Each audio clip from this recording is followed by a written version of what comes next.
Mag-alas 8 na nga ng umaga nang makaalis dito si Amo. At eto nga na naman, bumalik na naman si Winter. Akala ko tapos na. Tinago ko na lahat ng mga pang-winter kong damit. Pero okay na din to kaysa magpawis-pawis na naman ang ating mga kilikili.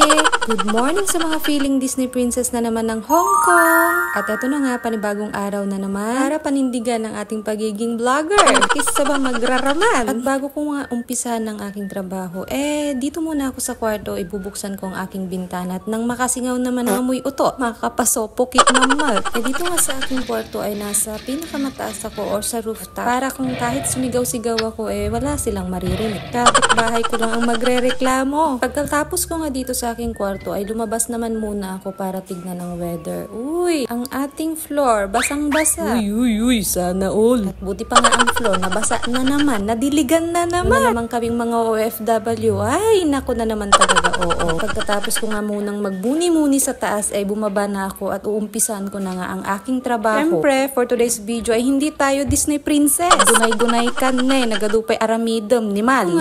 Ay dumiretso na ako dito sa kwarto ng aking amo para naman ayusin ang kanilang bed. Ito nga sa kwarto ng aking amo ang pinakamadaling ayusin ng kwarto dahil wala silang gaanong gamit kundi itong bed lang niya. At dahil natapos ko naman na yung ibang kwarto ay eto. Binalikan ko to kagabi.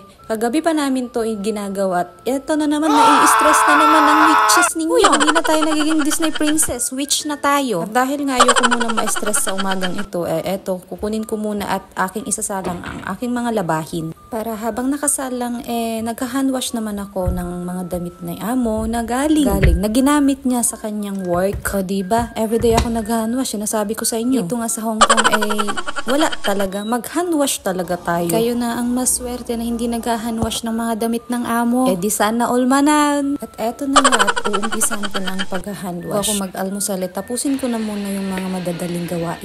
Paano kaya kung isampay ko na lang to? Di naman yung malalaman. Charot!